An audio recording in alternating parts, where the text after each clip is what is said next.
Jaume Arissa també portem quantes exposicions? Tercera, quarta, cada 2 o 3 anys solem fer el cicle dels artistes. Alguns repeteixen cada any, ja ho sabeu tots, però alguns no, alguns per disponibilitat d'obra o per disponibilitat del seu propi circuit de galeries només teniu opció de fer-ho cada 2 o 3 anys. En tot cas, quan arriba l'obra del Jaume sempre la procurem situar en aquest entorn i en aquesta atmosfera de tardor, perquè la seva obra convida a tardor. A veure, l'obra del Jaume és curiosa de veure en 2 sentits. Sempre quan mirem un quadre és bo regalar-li una miqueta de temps i observar-lo de molt a prop i després de més lluny. Per què? Perquè descobrireu tot un munt de petites suggerències que l'artista hi posa i que en el primer cop d'ull moltes vegades desapareixen, no hi són. En el cas d'en Jaume és divertit fer aquest exercici perquè si un s'hi apropa descobreix per dintre de l'obra coses que aparentment no es veuen, trossos de cartró ondulat en vertical enganxats, trossos de tela, collage, retalls de publicitat afegits a dintre, tota aquesta història que configura després la seva peça. És interessant l'obra del Jaume perquè domina molt bé el color. A veure, el color és el que determina l'atmosfera del quadre. L'atmosfera del quadre és aquesta sensació que estàs a dintre, que un es posa mirant un quadre i veu que tot té aquesta harmonia. Aquesta harmonia no és perquè sí, és conseqüència de la tècnica que l'artista aplica quan treballa amb el color. Això d'agafar un color, portar-lo de dalt a baix o d'esquerra a dreta i jugar amb tots els colors d'un costat i de l'altre equilibren el quadre i li donen aquesta harmonia i aquesta atmosfera que fa que convidi a entrar-hi. Ell treballa amb aquestes perspectives de fondo, aquestes perspectives visuals que tenen aquests punts de fuga que donen ocasió a l'espectador d'anar-se'n i llavors el lateral moltes vegades l'acaba fins a negre. Vull dir que és una obra dura en molts aspectes, és una obra treballada en matèria en molts moments. Fixeu-vos que molts quadres gairebé es reserva dos terceres, no, però una tercera part del quadre es pot veure en molts llocs, gairebé no hi ha res, i allà es configura un espai de pintura abstracta. Un exemple ben clar és aquesta peça gran que tenim aquí davant, enfront de la porta. La part de baix hi ha un arc que, si el mireu, és a dintre, amb l'excusa de crear un reflexe de les cases del fons, el que ha fet és una composició absolutament abstracta. Allà dintre hi cap tot. Hi ha matèria... Què hi poses quan? Hi poses matèria? Pasta de paper, sorres, hi ha cartrons, hi ha una mica de tot. És el que tinc a mà. No és... Sí. A veure, el que és el tema de matèria sí que està distribuïda, si veieu, el que són els espais que tenen més de moviment que hi ha, sobretot els arbres m'ajuden molt a poder treballar amb la pasta i amb els papers. I simètricament, en el cantó del terra, també el fet aquest és el que em dona diguéssim, la llum i el sentit del quadre. Lògicament, si això no s'anés això, doncs no tindria el ritme que té l'obra. Llavors, el que deia Lluís per les abstraccions, o sigui, et centres en el que és el tema, en aquest cas el tema és la part més definida, en qualsevol cas inclús està remarcada en tinta i tal, i el que és l'altre apartat em deixo l'espai per lliure per poder treballar les expressions una mica que fer treballar la imaginació, inclús l'espectador es pot intentar de veure què cony hi ha aquí o què carai veu aquestes ratlles,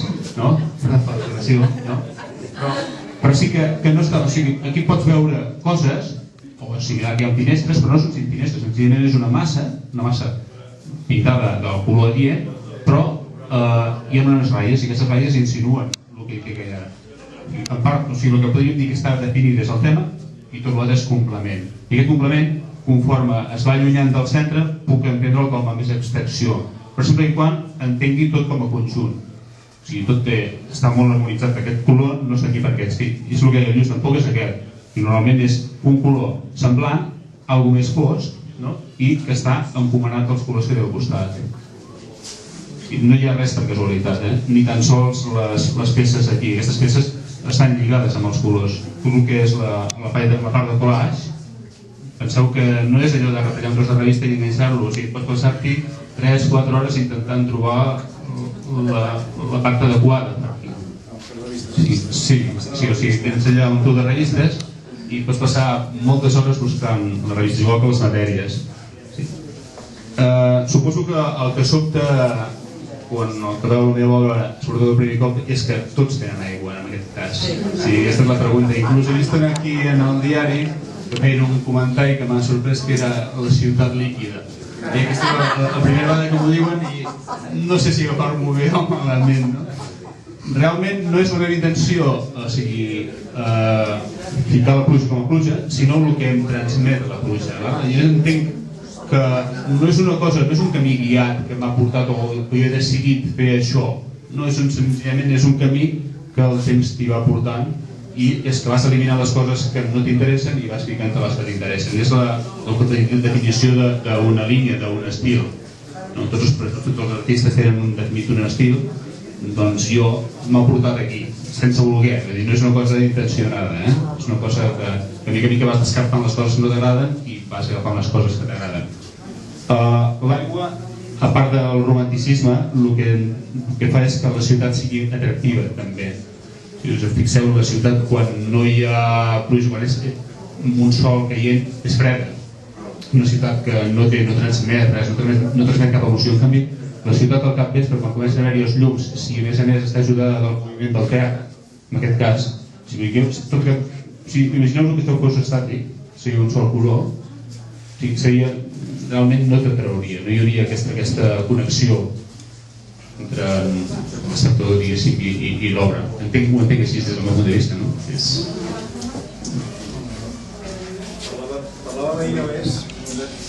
Parlàvem ahir amb el Jaume sobre la peça, una part del quadre, i el Jaume me deia, per exemple, parlant d'un tema del Nova York, que hi ha l'escombriaire, no? Pensàvem al carro, no? I jo deia, ostres, que aquest escombriaire, i em diu, és que no hi ha res. No hi ha res que sigui improvisat. Tot té una funció, tot està pensat, tot està calculat, tot està planejat, perquè tingui l'harmonia que jo crec que ha de tenir la peça dintre, perdó, ha de tenir el quadre, no, quan l'espectador el mira, no? Aleshores, jo diria que en el cas del Jaume, les composicions ho comentaven també perquè hi ha una peça a la de fora, que hi ha un personatge que fa un pas llarg en el tema del Liceu, no? I deia, no, és que m'agrada aquesta sensació, m'agrada aquesta figura, m'agrada aquesta llum, no? Aquesta interrupció de la llum, que la llum es desplaça dues parts, la figura. I em deia, no hi ha res que jo no hagi fet a l'estudi, el dibuix i l'esbós, no hagi previst, no hagi esbossat, no hagi calculat perquè tenia el que jo vull. O sigui que ja sé que algú pot pensar que veig la ciutat, l'agafo, la faig, una mica la plasmo en la fusta, en la tela, no? No és el cas, ella agafa, pensa, mira, llavors complementa amb la seva manera de pintar, amb els seus detalls, amb els seus folaixos, amb els seus enganxines, pasta de paper, cartrons ondulats, totes aquestes coses que jo poso. Jaume? Vale? Gràcies. Un parell de coses més interessants és el tema de mireu un cotxe qualsevol i descobriu aquesta pinzellada de pintura metal·litzada. És interessant veure com la sintetitza molt bé. I quan estàs mirant veus aquests cops de pinzell, que és un cop de pinzell, fixeu que neix una pinzellada segura i seca i defineix això, aquest color, aquesta sensació d'aigua, de líquid, de reflex, de metàl·lic. És interessant aquest matís en l'obra, perquè el controla molt bé i dona tota aquesta efectivitat que treu del tema. Finalment també l'abstracció, ell deia, tu te quedes amb la síntesi del quadre, vas traient el que et sobra i et quedes amb el que és essencial. Això és important el que ha comentat, no? Perquè si busqueu, per exemple, grups de figures, descobrireu que és capaç de fer una figura amb 3 cops de pinzell. I encaixa perfectament, no et fa mal d'ulls per enlloc i és capaç moltes vegades de posar-la en un primer terme, cosa que si no controlés aquest equilibri de color i abstracció no se li aguantaria. Per tant, aquestes curiositats, aquestes particularitats, aquestes característiques és el que fan diferent un artista d'un altre. A l'exposició anterior, pels que vau poder dir ser, parlàvem de lo que era una atmosfera sola, neta, freda, sense elements que donessin la sensació que el temps passa. Aquí és tot el contrari. Aquí li interessa aturar el temps, però donar la sensació que és un moment, que el temps, al cap de 5 minuts, ha canviat tot aquest espai que ell pintava, no? És curiós aquesta percepció que vol donar cada artista en els seus temes i amb la seva tècnica. Per tant, aquesta obra, insisteixo, agraïda és mirar-la de prop i descobrir el que comentàvem abans, aquests primers termes en matèries, amb atmosferes, amb coses dures, incrustades per aquí dintre, quasi bé agressives quan te la mires de prop, i que quan te la tires enrere, a poc va harmonitzant tot, es va equilibrant tot com a conseqüència d'aquest domini de la creu del color. És a dir, veureu aquests clars que van per aquí i els foscos que van banda a banda i aguanten perfectament l'obra. Fàcilment et convida a entrar-hi, fàcilment estàs a dintre. Aquest tema urbà és modern, és un clàssic, és un contemporani perfectament, muntat sobre una figuració ben feta. Cap problema de dibuixar perspectives i de treballar amb el bàsic de dibuix. Per tant, per part nostra, com sempre, benvingut. Esperem que disfruteu de l'obra, que disfruteu d'aquesta obra de tardor, que per això l'hem preparada i en aquesta època. I de nou, doncs, benvingut, Jaume. Gràcies.